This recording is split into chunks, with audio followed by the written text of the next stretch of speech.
අයිබෝන් කියලා පිළිගන්නවා සියලු දෙනාම.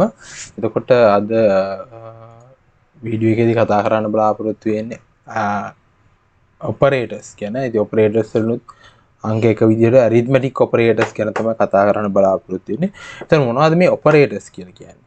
ඔපරේටර්ස් කියලා කියන්නේ මොකක් හරි කියන්නේ මේ වේරියබල්ස් මත හෝ වැලියුස් මත මොන හරි ඔපරේෂන් එකක් කරන්න ඔපරේෂන් එකක් පොෆෝම් කරන්න තියෙන දෙයක් තමයි ඔපරේටර් කියලා කියන්නේ. ඒතර ඔපරේටර් එකක් ඇරිත්මැටික් ඔපරේටර්ස් ප්‍රධාන වශයෙන් මෙන්න මේ දේවල් වලින් තියෙනවා. ප්‍රධානම එක තමයි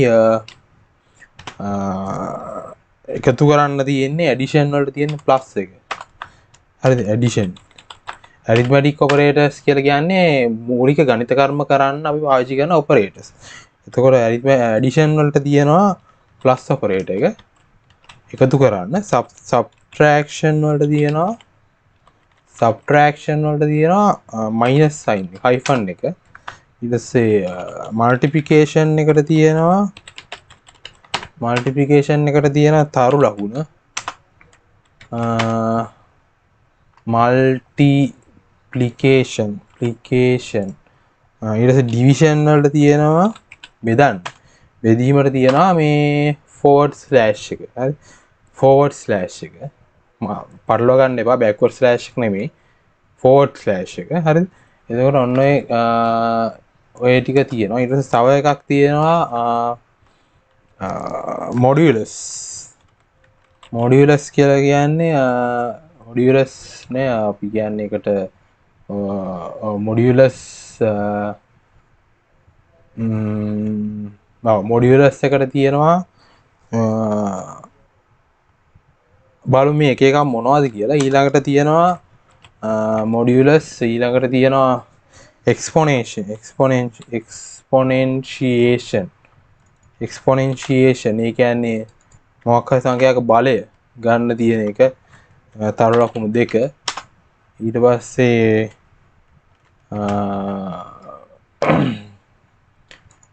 තව අන්තිම එක තියෙනවා ෆ්ලෝ ඩිවිෂන්. හරිද? මේ ටික අපි කතා කරනවා එකින් එක. ඒතර ෆ්ලෝ ඩිවිෂන් කියන්නේ ෆෝවර්ඩ් ස්ලෑෂ් 2. එතකොට ඔය හත තමයි තියෙන්නේ ඇරිත්මැටික් ඔපරේටර්ස් වලට. ඒතර ඇඩිෂන් වලට සරල වශයෙන්ම ඇඩිෂන් කියන්නේ අපි දන්නවා print එකක් දැම්මොත් 3 ධන වැලියුස් දෙකක් එකතු කරනවා. 3 ධන 5 වේරියබල් නෙමෙයි වැලියුස්. හරිද? වැලියුස් දෙකක් එකතු කරනවා. එතකොට මේක රන් කරොත් එහම 8 කියලා උත්තරේ එන්න ඕන. හරිද? ඊට පස්සේ සබ්ට්‍රැක්ෂන් ගමුකෝ. ඒකට උදාහරණයක් විදිහට print සබ්ට්‍රැක්ෂන් එකට ගමුකෝ 10න් 7ක් අඩු කරාම කීයද? හරි? 3යි. හරි?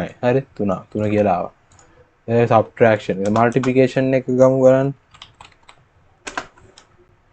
8 වරක් 7. 8 ගුණ කිරීම 7. 8 වරක් 7 ගුණ කිරීම ගන්න මේ තරු ලකුණු.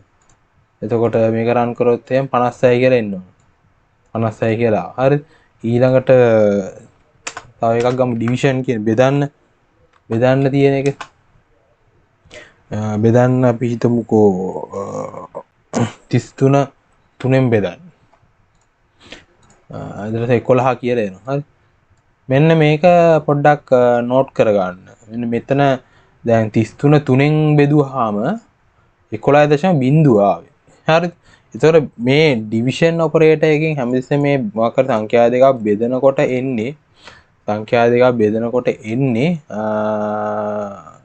ෆ්ලෝට් ඩේටා ටයිප් එකකින් තමයි එන්නේ උත්තරේ. මේ ඔයාලට පේනවා 11.0 කියලා කියන්නේ. හරිද?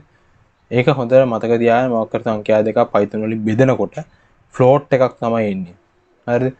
දැන් ඔයාලා හරියට මේක ප්‍රිසයිස්ලි බෙදන්න පුළුවන්. ආයි ප්‍රශ්නයක් නෑ. දැන් 10 බෙදීම 3 කියන්නේ 10 බෙදීම 3 කියන්නේ ඒක අනන්ත දශමයක් නේද? මේක මේ රන් කරාම මේ 3 ඒවා සෙට් එකක්ම එනවා. හරිද? එතකොට ඒක තමයි එතකොට ඒක හරියටම බෙදිලා එනවා. හරිද? අපි දන්නවා පයි කියන්නේ 7න් 22 ආසන්න මේකක්. එතකොට මේ පයි වල ආගේ. හරිද? ඊට පස්සේ මොඩියුලස් කියලා කියන්නේ මොකක් හරි සංඛ්‍යා දෙකක් බෙදලා ලැබෙන ඉතිරිය තමයි මොඩියුලස් කියලා කියන්නේ. හරි. එතකොට ඒක percentage ලකුණෙන් තමයි ප්‍රතිශත ලකුණෙන් තමයි ඒක ඔපරේටර් එකේ සිම්බල් එක. එතකොට 5 3ෙන් බෙදුවාම ඉතුරු කීයද? අපි දන්නවා 2යි කියලා. හරි. මේක print කරලා බලමු කීයද කියලා. හරි. මේක print කරලා බලමු කීයද කියලා. print 2යි. උත්තරේ 2යි. හරි. ඊට පස්සේ exponentiation වර්ගය 2 3 වෙනි බලය කීයද? 8යි. එතකොට 2 වර්ග 2 බලය ගන්න මේකෙන්. එතකොට 2 3 වෙනි බලය 8යි. 8 කියලා. ඊට පස්සේ floor division කියලා කියන්නේ ඒ කියන්නේ මෙහෙමයි දැන් අර මේක ඇවිල්ලා මේක බෙදුවාම මේ සාමාන්‍ය බෙදීම කරාම එන්නේ උත්තරේ හැමතිස්සෙම float වලින්. හරි. හැබැයි අපිට ඕනනම් බෙදන එක integer division එකක් කරන්න. ඒකට තමයි floor division කියන එක තියෙන්නේ. ඒ කියන්නේ අර දැන් 33 3ෙන් බෙදුවා කියලා ඔයාලට එන්නේ නැහැ 11.0. 11.0 එනව නේද? ඔව්. floor division කියලා කියන්නේ 11.0 ආවේ. නෑ sorry. මේක දෙකක් නේ. හරි. දැන් මේක රන් කරොත් 11 කියලා තමයි උත්තරේ. බලමු මොකද මේ කියලා. එතකොට floor division එකේ තියෙන්නේ 4/2ක්. 4/2ක්. ඒතකොට 33 3ෙන් බෙදුවාම 11 කියලා එන්නේ 11.0 කියලා නෙමෙයි එන්නේ. 35 3ෙන් බෙදුවත් ඔච්චරම 35 3ෙන් බෙදුවත් ඔච්චරම තමයි. 11 කියලා තමයි උත්තරේ එන්නේ. හරි. ඒක තමයි floor division කියන්නේ. ඒ කියන්නේ අර මේ integer එකක් එන්නේ එතන. මේකේ මේ floor division එකෙන් බෙදුවාම. තමයි මේකට කියන්නේ integer division කියලාත් කියනවා. එතකොට මේ ටික තමයි arithmetic operators Python වල තියෙන. ඉතින් මම මේ ටික description එකේ දානවා. එතකොට මේක ටක් ගාලා ඔයාලට අයිඩියා එකක් ගන්න පුළුවන් මොකක්ද කරලා තියෙන්නේ කියලා වීඩියෝ එකේ. එතකොට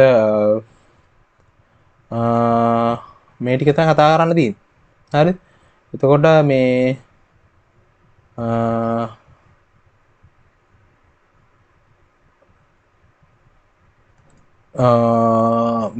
මේ ටික තමයි එහෙනම් arithmetic operators.